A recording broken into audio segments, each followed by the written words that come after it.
Welcome to Public Forum, a community outreach program produced at North Idaho College on the shores of Lake Coeur d'Alene. Featuring guests from around the globe addressing a wide variety of subjects, Public Forum serves to educate and enlighten. Please join host and moderator, political scientist Tony Stewart, in welcoming today's guest. I am most pleased to welcome you back to Program 2 of our two-week series that we have titled Native American Performances in Film, Television, and Theater. For you who watched last week, we had three wonderful actors on our program, and we have three others today. The six of them were in North Idaho, spending time with the Coeur d'Alene Tribal School and teaching children about writing, and then these wonderful professional actors doing those plays in several locations, and closing out today at North Idaho College when we had 1,000 sixth graders from Coeur d'Alene and Post Falls school districts to listen to these wonderful performances and see the children who had written them. I want to pause to thank the Autry National Center in Los Angeles, California. Without them, this would not happen. They have funded this program, and certainly what we're also doing at North Idaho College today. And I welcome to the program three of the actors. Thank you for being with us. We had a great time last week. First of all is Princess Luca. We're so pleased to have you here. Like all the others, your performance was extremely powerful. Thank you. Welcome to Coeur d'Alene. And our second actor is Kalina Capo, who is also equally gifted and from Los Angeles now at this time. And we, too, were so impressed with your very powerful presentation. Thank you. I'm impressed you almost got my name right. It's Kalani Quapo. Quapo. Yeah. Very close. Very close. close. Not good enough. It's always good. Oh, thank you.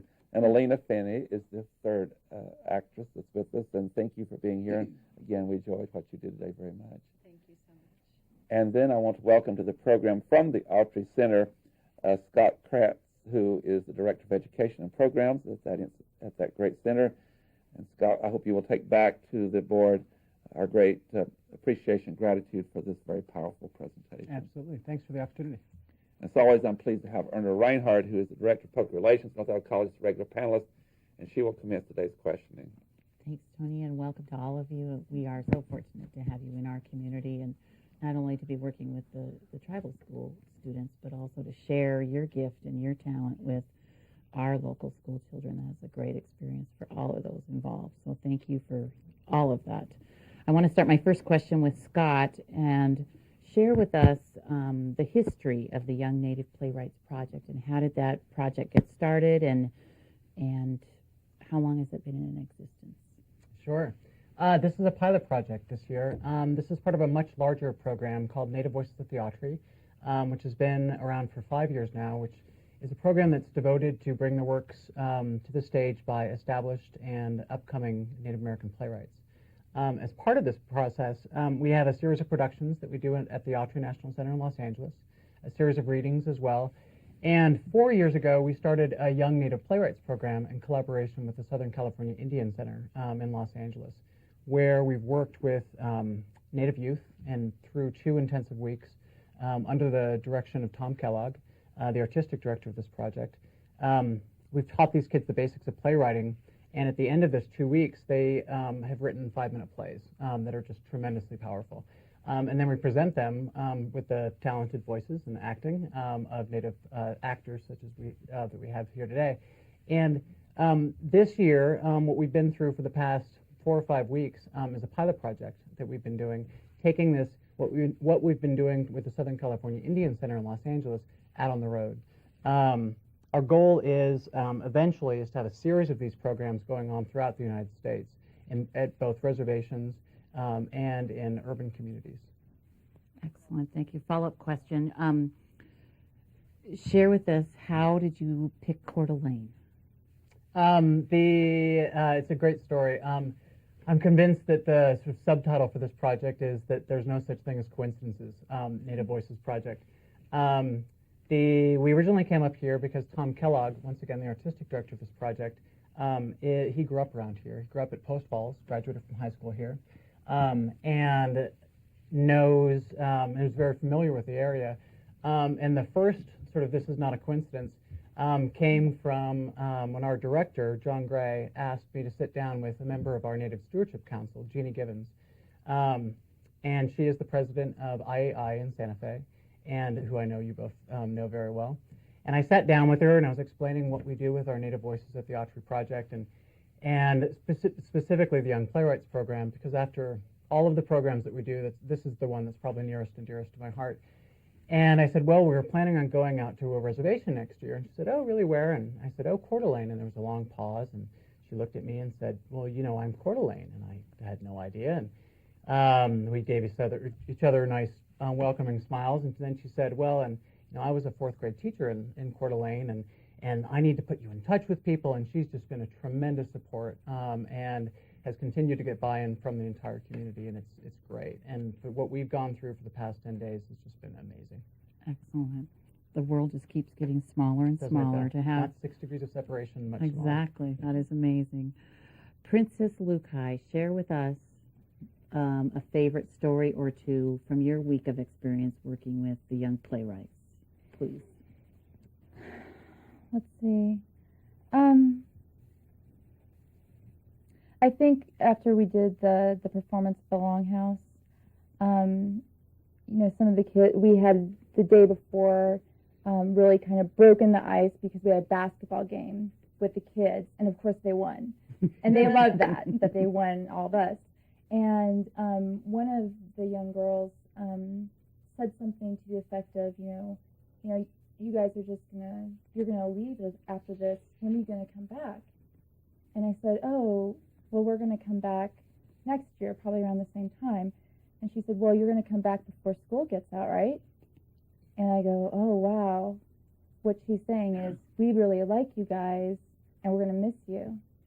You know, and so that was a really touching moment for me.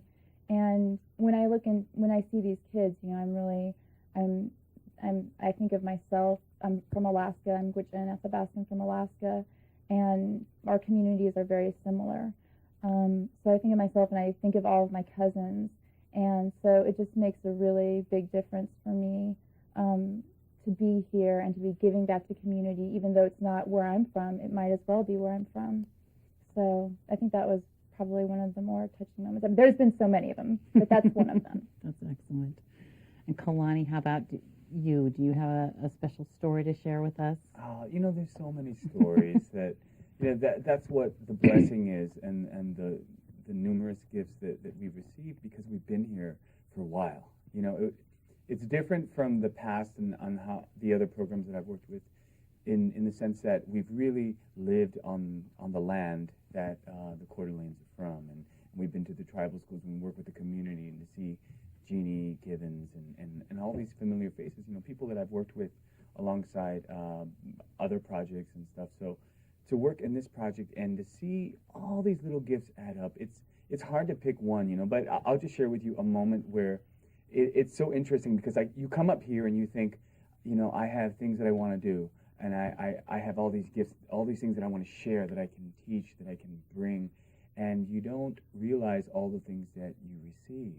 And one particular moment, a particular line from one of the plays is, I'm going to give you a scale from my tail so that you remember my color.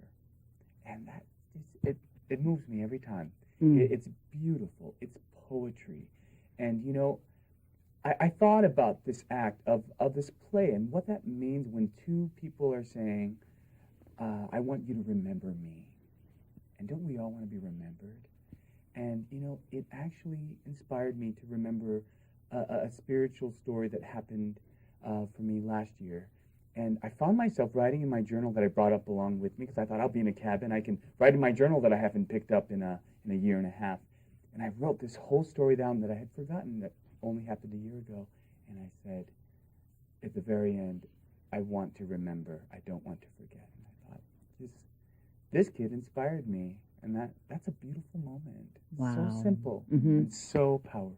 So I'm thankful for that. That is, thank you for sharing, because that's powerful. You thought you were going to give to the children, and you walked away with a lot. How about Elena? Do you have a special experience to share with us, please? Sure. My favorite moment is always, this is my third year working with this project, and my favorite moment is always when we have this student up on stage with us and we've finished performing and they've taken in the experience of having a professional actor read their work And when they're receiving the applause from the audience, it just every time, it's just so magical to see them take that in and realize, you know, what they have to say is valid, has meaning, it matters. Excellent. I want to start with Kalana this time, and we'll rotate back and forth among you. So, not to try to speak first or last each time. It's always difficult. One has to be the last and try to say things others have already said. In relation to the format you used, and most of these plays were about animals. You know, there was the horse, and there was the fish, and all, and some were basketballs and all. I read a book once that I thought was illustrated so well, and that's Jonathan Livingston Seagull. And sometimes I think if you have a human story to tell, but you tell it in the form of animals, that was so powerful because people can really objectively identify with how he rose above what was expected of him. Do you get that when you're acting in relation to all these children writing and they're using animals, but it's a human story? Mm-hmm. I think, you know, it's so, on so many levels. First and foremost, I think it gives freedom. It allows people to think of themselves in a different way. I think if you ask anybody how they perceive themselves as an animal, they'll have an answer. The way they perceive another person, they have an answer.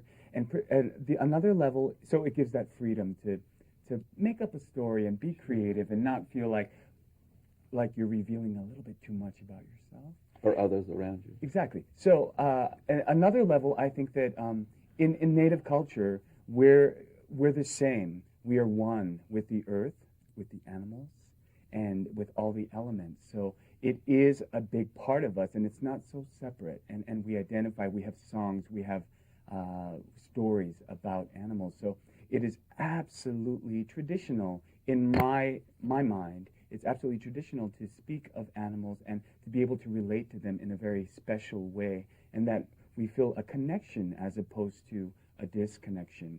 And as you know, as a Native person, it warms my soul to see young kids talking about their connection to animals, or even creating an environment that's absolutely bizarre, you know, having animals that couldn't possibly be in the rainforest and in the desert, you know, and having them all coincide. And I think there's beauty in that. And I think there's a lot of freedom that comes with the animal. And then on the third part, there are a lot of dances that, again, honor animal movements. And I think that if we find the similarities as opposed to the dissimilarities with animals or elements, then we see how we are all connected, and that we are all part of one. And all of you are from very special tribes in this country. And while I'm around, what tribe are you from? Blackfeet, and I'm also Hawaiian. Right, Yes. great. And Lena, I'll come to you next. And again, Sure. what is your experience working with not only the children writing, but in anything like this where books and stories are written that tell the human story through animals? Well, as a performer, I love animal work. It's fun. It's just a blast to do it. For the children, for the students, putting it in metaphor, taking it a step away from themselves, gives them the freedom to deal with issues that they might not be comfortable talking about in the terms of I, me, and my family, and what I'm dealing with. So when they put it in these animal stories, it takes it a step away, and it gives them freedom.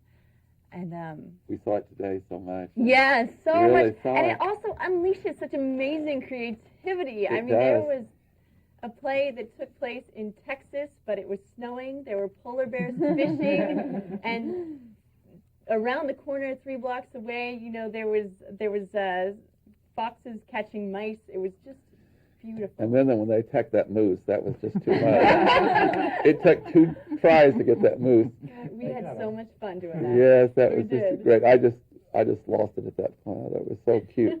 And also, Princess, I know that you too have had this experience. And how do you respond to that kind of? Let me just say one other thing. I thought I saw in some of the writings that some of the comments were being made about the animals was that mother should listen or father should listen, but doing it in that way, it was, as you said, it was less threatening. Well, I kind of want to echo what Kalani was saying. I mean, I think that what you see time and time again in these stories is really traditional values. But with these these different animals that you wouldn't normally see in traditional stories. And I really, really, one of the reasons I love that moose and elk story is because you see that time and time again in the stories where I'm from. It's about providing and taking care of people. And I think that's a particularly touching play, because at the end, when he goes to his family, they're so weak and skinny. I don't know if you remember that detail of it. So when they surprise them, they're so overjoyous that they've brought them, this meat. And I really, when I look at the plays and in that regard, I'm going, wow, like they're really, taking what our ancestors did with our oral history and storytelling, and they're taking it and making it into their own stories. Right. They're owning it and pushing it forward and moving us all forward, as Indigenous people. So I'm just really I love that. I love the metaphors and the animals. Do you see that the parents, when they hear these stories now, does it send a message into the family that's very special for the whole family? Oh, yeah. I mean, I think it cuts straight to the heart. Right. I mean, I think that, it's the families, There's in that one story where the two children were like 11 years apart. And yeah. she said the baby gets his way all the time. Oh, yeah. The auntie of that young girl came up to us after one of the performances crying. Really? And that message really hit home. And what a beautiful message that I want more time with my family. Yeah. Yeah. Mm-hmm. The other thing before we go on, I forgot to ask you what tribe you were from. Mescalero Apache. Yes, and you mentioned earlier the tribe from Alaska. Right, I'm Gwich'in Athabascan from Alaska. Okay, thank you. It's so beautiful what you do.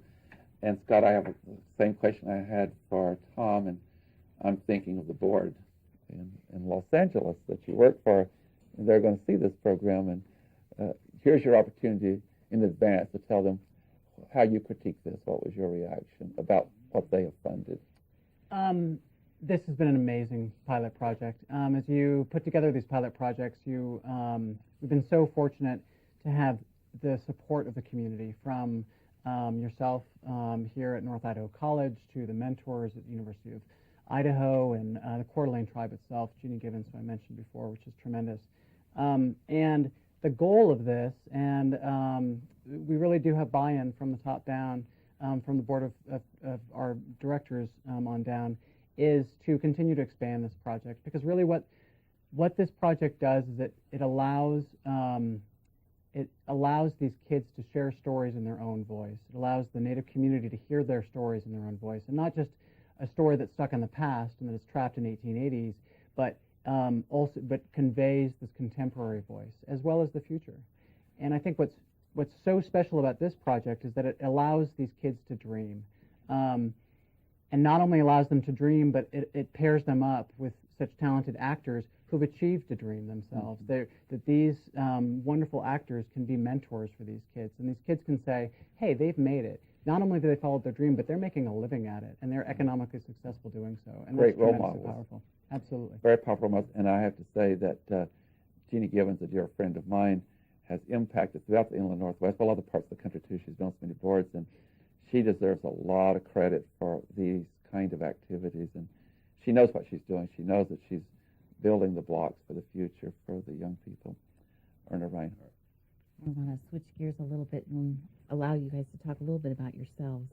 Elena, share with us, I'll ask each of you, but share with us a little bit about your professional training, and then maybe how you broke into the profession and some of the work that you've been doing. Well, I grew up thinking that it would never be possible for me to be an actress.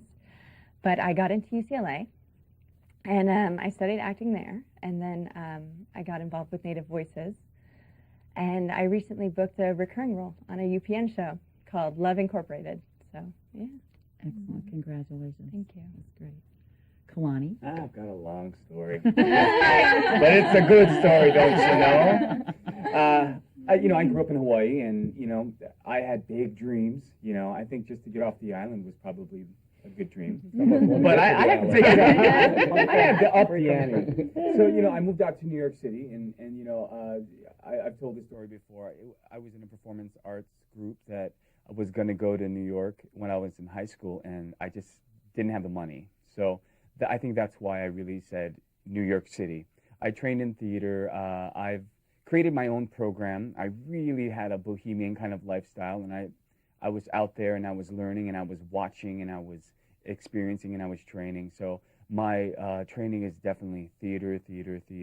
And I have like over a dozen world premiere native projects and what that means, the reason why I say world premiere, that means I originated these roles. That means I created these roles, and I'm very proud of that because it's important, because I didn't want to fill other shoes. I didn't want to fill a certain thing. I wanted to create something. So I think that gives me creative license to push myself to the next level.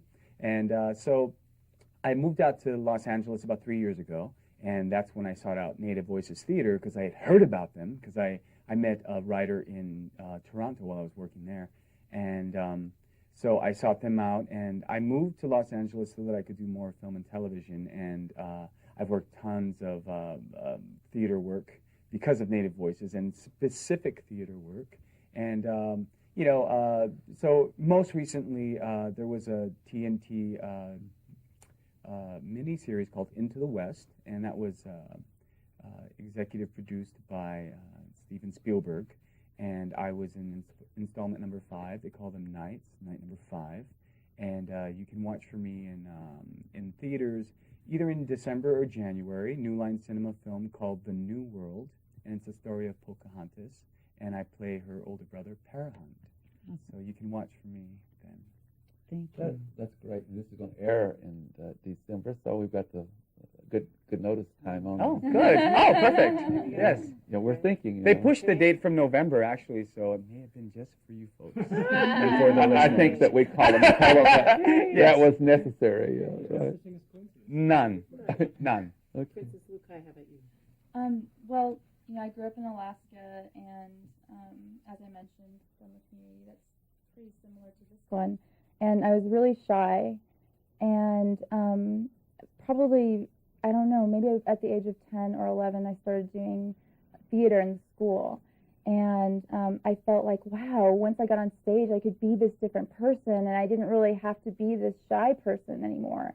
And so I fell in love with theater then, but I also started writing, expressing myself through poetry about that same time.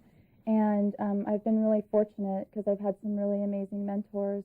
And I decided to write a screenplay when I was in Alaska, and happened to run into some people that worked at Sundance, the filmmakers program there. And I went through Sundance as a writer and a director with the first script that I had written titled The Silent Raven. And that's what brought me to Los Angeles. I said, hey, I either have to move to New York or LA, and so I moved to Los Angeles because of the sun, and New York was just too much for me. And then I decided, well, why not do it all? And so I'm somewhat of a hybrid. I mean, I write, I direct, I act, I produce, I still work on my poetry. And I've been mentored by Sherman Alexie and Robert Redford and Alfonso Cuarón. And I just try to be a sponge. Like, I take all that information in and, utilize it to my best ability. So I just did, the first short film that I wrote, produced, and acted in, we premiered it at the ArcLight in Hollywood. And then I have another book that I adapted by a woman in my tribe named Velma Wallace. The book's called Two Old Women. So I'm working on getting that feature produced right now. Scott, I have a question for you. If people go to LA, tell us a little bit about the location of the Autry Center and what they would see if they were to visit there. Sure. This airs in December, right? Yeah. Well, first of all, the Autry National Center is comprised of 3 distinct entities. There's the Southwest Museum of the American Indian, which is Los Angeles' oldest museum. That collection is comprised primarily of Native American artifacts, some of the largest in the country, actually. And that's located just about 10 minutes northeast of downtown Los Angeles in what's called Mount Washington. And then there's the Museum of the American West, which is located in Griffith Park, across from the LA Zoo. And currently on display there, we have this wonderful exhibit on the westerns of Sergio Leone, all the spaghetti westerns, and as well as an exhibit that's running concurrently on the fur trade that's stunning. And the third entity is the research center that we have called the Institute for the Study of the American West. And the goal of all three of these is to explore the diverse peoples of the American West and how not just their past, but also how the past informs the present and the future. Some of our viewers may be in another room listening but not seeing the screen. We put up your website and your phone number, but let's give that to them verbally so that you have a really website. Would you give us that, please? Sure. For more information, you can visit www.autrynationalcenter.org, and that has information on our exhibits, on what we're all about, locations, as well as our upcoming exhibits. And you have a phone number. The phone number is 323-667-2000. Now, most people write like I do slower than that, so if you don't mind doing that again. The phone number is 323-667-2000. Thank you very, very much. Sure. It's my understanding, Gene Autry has passed away, but his wonderful spouse, Mrs. Autry, I believe she's chair of the board. Is that correct? Jackie Autry. Yes. Tell us a little bit about her work, and she must be excited about all this expansion, what you're doing. We actually have a wonderful story where, as recently, 2 years ago, the Autry National Center was created when two institutions merged, the Southwest Museum of the American Indian and what was then called the Autry Museum of Western Heritage, to create this Autry National Center. And as part of that process, we put together a Native Stewardship Council, of which Jeannie Gibbons is on the board of that, as well as Rick West, the executive director of the National Museum of the American Indian, Scott Momaday, Pulitzer Prize-winning author, Chad Smith, the principal chief of the Cherokee Nation. It's tremendous luminaries. And recently, or about 6-8 months ago, I was asked to come and speak to them specifically about our Native Theater project. And Kalani and Elena were there to talk about this project. And it's this project, the Young Playwrights Project, is so powerful that everyone was moved to tears by describing this process. And on this note, I'd bring the permanent conclusion. I'm so sorry I have to interrupt, but it's a great end on that. Thank you all for being here. It was a wonderful, wonderful program for 2 weeks, and good luck to you in all your work. Ladies and gentlemen, I know you've enjoyed this 2 weeks, and I hope you'll be with us next week, and we'll change to get another subject. Until then, please have a good week. I am Tony Stewart. Recorded on the campus of North Idaho College, Public Forum is the longest-running in-house college production on PBS. Each episode is pre-recorded live and is an educational outreach from North Idaho College. Please join us at this same time next week for another edition of Public Forum on this public television station.